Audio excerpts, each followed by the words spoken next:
international trainer and assistant to the successful Brett Crawford yard over the recent 2017 champion season is the highly regarded and vastly experienced horseman Peter Muscat.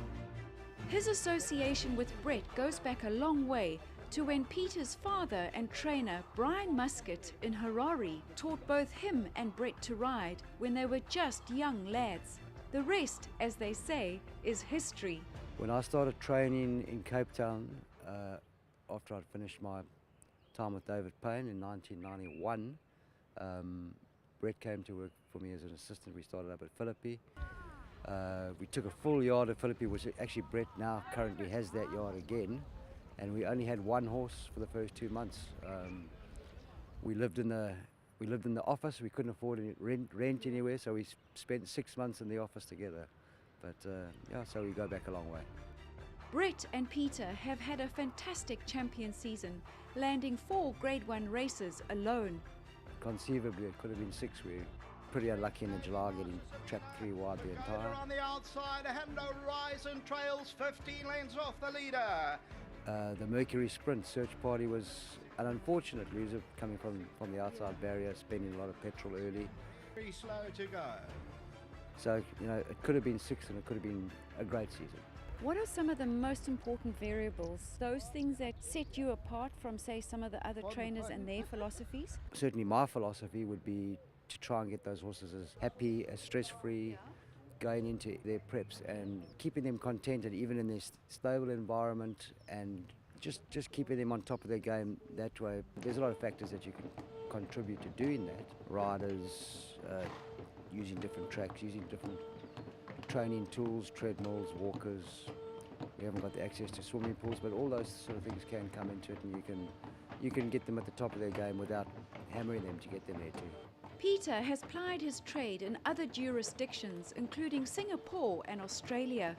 How scientific are you in your approach? I've learned from the best. I think having spent nearly 7 years with Chris Waller in Sydney, who runs arguably the best and most successful training operation in the world today.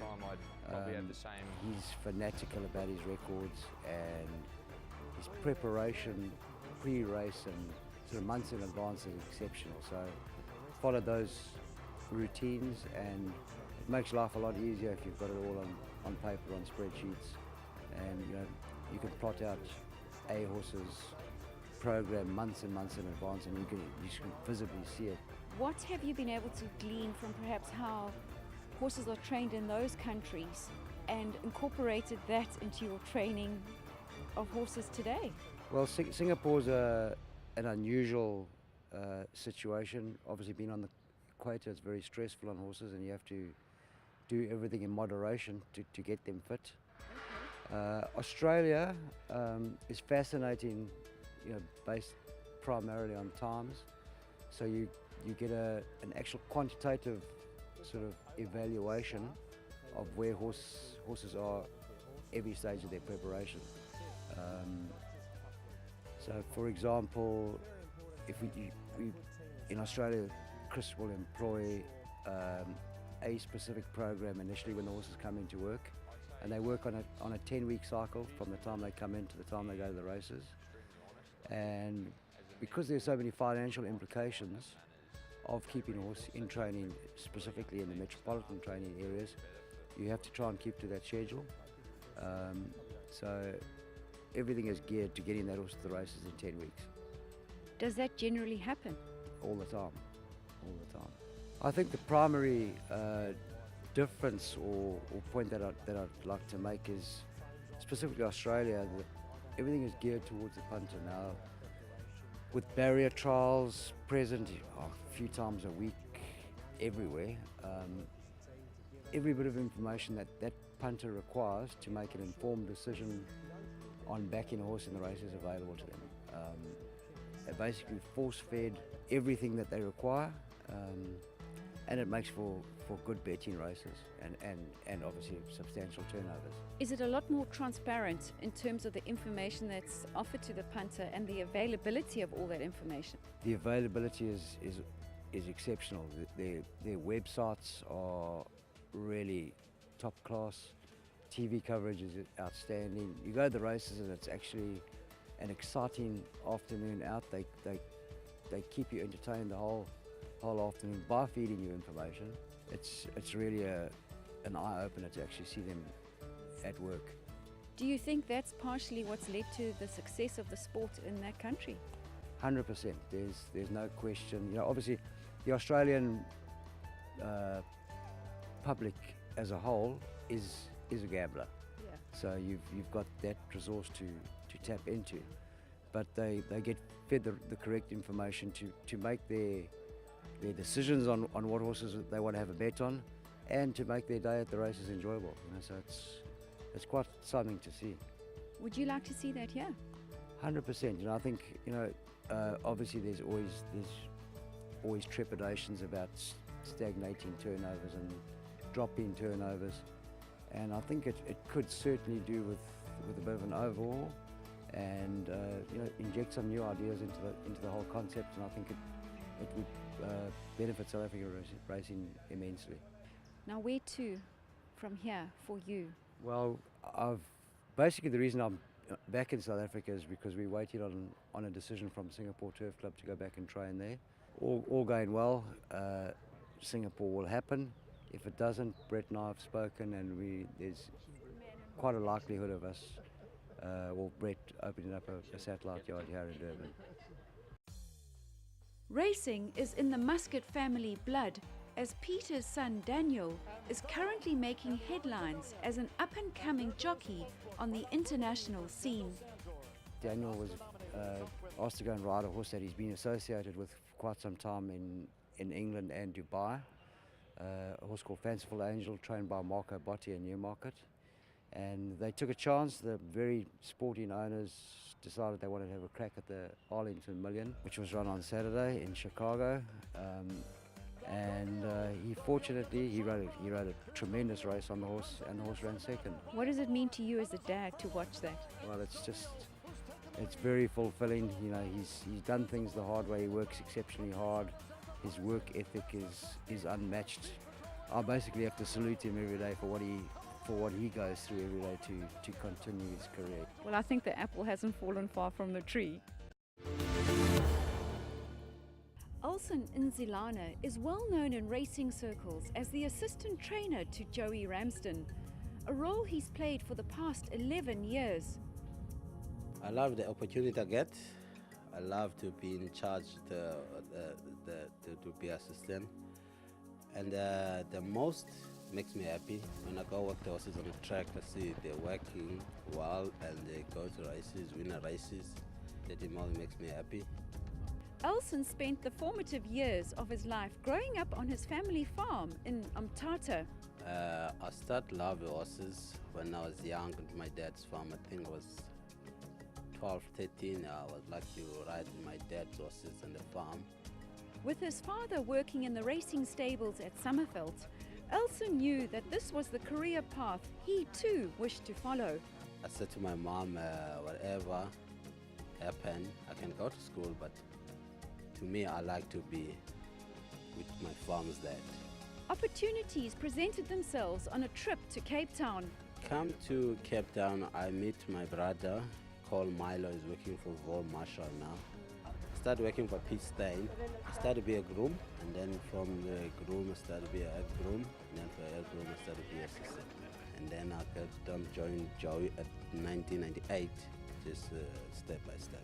Ulson, would you like to see more development in the sport to get other people into positions like you are as an assistant trainer or even as a trainer? Yes, I do. How would you go about that? If you're doing a job like you're a groom, you have to be responsible. If that's when you're working, you're looking for your boss or your assistant, your trainer to watch you when you're working, you're gonna stay where you are. Doesn't matter your head boy or your boss is not there. Just do your job, and then you can come to be the next level. Ulson's attention to detail is obvious. Everything you have to be concentrating on the horses, and then the horses have to look well, you will run well, you're going to be happy, because if there's something wrong, it's easy to pick him up, because he's always there. He enjoys the competition of racing and doesn't shy away from pitting the stable's horses up against the best in the country. There's a pressure there, but go to Joburg, Mike the Cock, I see preparing the horses, Sean Terry, I see that preparing the horses. It's nice to be involved with these big trainers. You train your horses and then you're running against those big trainers, and then you can see where you are when you see your horse finish there. I like to say that more people who can come and join us to the horse racing sport. It's a lovely sport.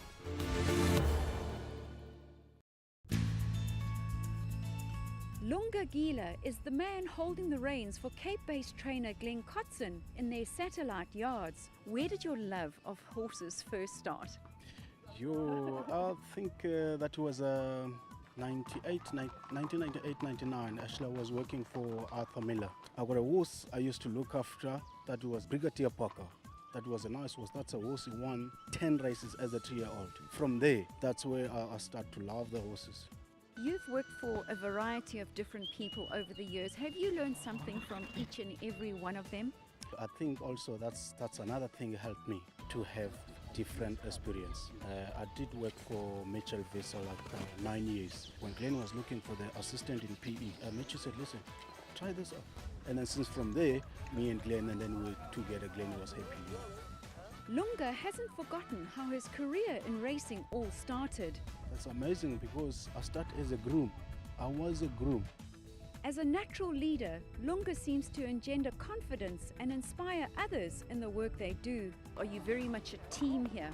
Yeah, that's very important. To see the horses every day, to work with the guys, and then we understand each other. We understand. You know, whatever is not going right, call me, and then we talk, we fix that, you know. Lunga, do you feel there's an opportunity to try and attract additional people into the sport, either as owners or in other capacities as well? Yes, of course. I don't see them much of the black people here with this business. I think only the reason those people is not involved with this game, not because doesn't like, because doesn't know. Yeah. That's what I think. Lunga, what are your aspirations in the racing industry for yourself in going forward? I would love to be a trainer one day. Yeah. I would love to be one of the top trainers one day. So just patient. The time will come. Do you have a role model in the training world, and who is that? Yeah, to be honestly, one day I would love to be one of the champion trainers in South Africa, Mike de Kock. I would love to be like Mike de Kock. Yeah. And why not?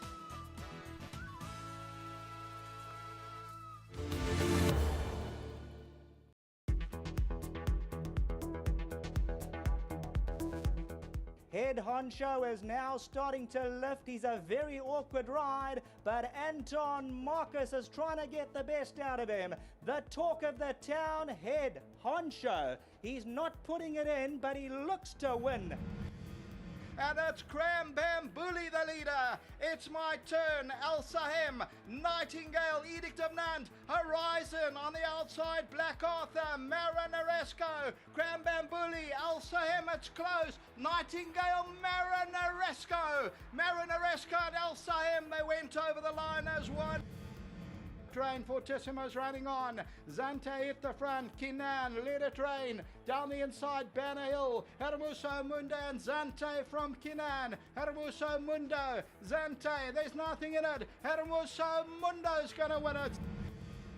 Romany Prince tries to put on the pressure. Wakana Punagi, and on the outside, Matador Man. Dawn Calling still leads it. Matador Man's now really kicking in. And here's Matador Man. He erupts through to win going away.